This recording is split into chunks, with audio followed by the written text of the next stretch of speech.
the analogy is it's almost like you're an amoeba, which is this watery based single cell creature that has this very delicate relationship with its environment. So if the pH levels of the water goes up, it will affect it. If the temperature goes up, there's quite a delicate relationship. And as impulse, we sometimes miss that. We don't realize that we actually have quite a big job that we need to do to clear and protect our own energy because we are in such a give and take relationship with our environment. And I believe that impulse are actually sent here to Earth in order to almost be like emotional sponges, clearing heavy energy from the world and other people around us.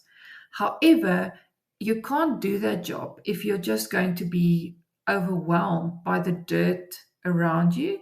So you need to be a clean sponge and you need to actually filter through that stuff. When you get stuck with the dirt, you can't clean others and you can't clean yourself. And so I think part of what we need to understand is that we need to be more mindful of how other people and the world around us is affecting us and prioritize actually clearing our own energy system and being aware of it at all times.